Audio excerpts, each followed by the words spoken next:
Hello, game devs. Today, we're going to talk about Dream Daddy, a dad dating game developed by Game Grumps to satisfy all your dad dating needs. You can play on nearly every platform on this game, so which dad would you be? I'm not a father myself. I'm really just a faux pas.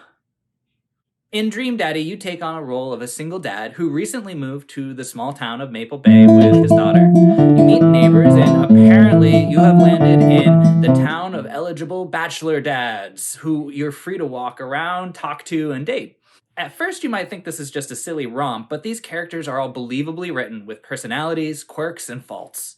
And the connection between these dads and their children are also critically important to the narrative and the game itself. And I really appreciated also not only that relationship, but the different ethnicities and also a dad who is assigned female at birth, so that we can really get several different perspectives, and it's definitely a much richer game for it. So from a believability aspect, it doesn't make too sense to leave out the kids. Dads without relationship to their children are, well, deadbeats, I guess. But even the character Robert, the bad dad, he's estranged from his daughter, but the key to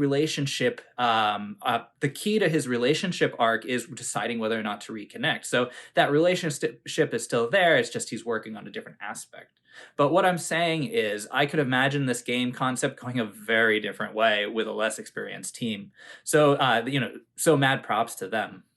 And this is why the game is so compelling, beyond just the fact it's a romance simulator game that takes you through a series of dialogue prompts and dangles a happily ever after carrot that so many people are just desperate to believe in, just like look at all the romance movies. But this is not the climax of the story. Here, instead, we get to know people, we get to know their experiences, and that can help us reflect on our own relationships with others. For instance, Brian, one of the dads, he has some aggressive competitiveness that the developers specifically call out as a bit of toxic masculinity that they wrote into the script. And that's something that people have to deal with, especially dads, who somehow might be measuring themselves up against other dads and feel inadequate in some way. Don't we all feel kind of that peer measuring where we have to look at other people and say, am I good as that person? I know I've got students here who feel they're some way, behind their peers socially or academically or financially. And I have to remind them that the only person they should ever measure against is yesterday's self. That's why the writing in this game is great. There are so many different people that reflect back so many of the qualities that we all struggle with, and give us the ability to empathize with a wide range of personalities throughout the game. They took a lot of care to craft a compelling story and universal challenges that we can all connect to. Interaction wise, Polish is the name of the game. Polish is so important to any experience, but if you've played other dating sims, especially on Newgrounds or whatever, there is a much higher bar for this team than you might have seen before, and there are some mini games which function as intended. But the small team created beautiful characters in the world, putting all that effort into those still frames instead of animation, which also gives the user interface that kind of seamless experience that delivers the majority of the motion in each scene. So each character is visually unique and expertly done in a very clean vector art style, which I really love. It's very vibrant and really interesting. So they did a really fantastic job. And one of the things that this game does is they celebrate dads in a modern way, in a way that a lot of cultural artifacts don't, because a dad is generally a barometer of masculinity in many cultures, certainly not us as the only one. The presentation of multiple perspectives, of multiple role models, is really significant, and I think that everyone can kind of learn from this game. And that's one of the things that this game does really well. It brings a new perspective, a diverse perspective, a gay relationship into something that has been, generally dominated by heterosexual relationships in the romance simulation genre anyway. And it gives us all the opportunity to understand each other and to listen to people's stories and to realize that we're all dealing with the same things and are the same kind of people.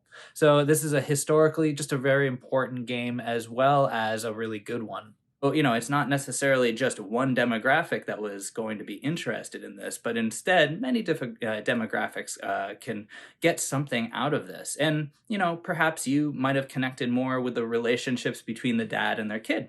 And that's why this game launched on so many platforms, including the Nintendo Switch, because there are universal themes and the content is all T for teen. So what we can learn from this game, though, is perhaps this game made you a bit uncomfortable, maybe at times. For some of you, this might be the first time you've engaged in a video game or media that doesn't have a heteronormative narrative.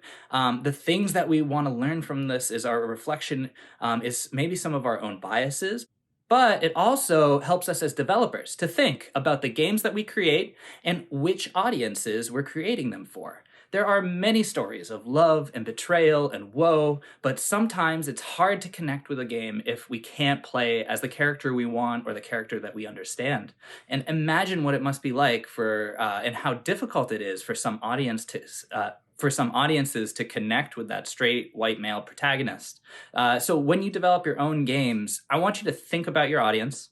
I want you to think about the diversity of that audience and who might be playing your games, and make sure that you're working in places that people can connect from all over. It's an active writing process to work with this kind of diversity. It doesn't happen automatically or on your first draft usually. So, it's something they have to really refine and work with over time. So, what parts of Dream Daddy did you empathize with? What lessons can you apply from this game to your own work? Did you enjoy it? What do you think about it? Let me know, and I'll see you in class.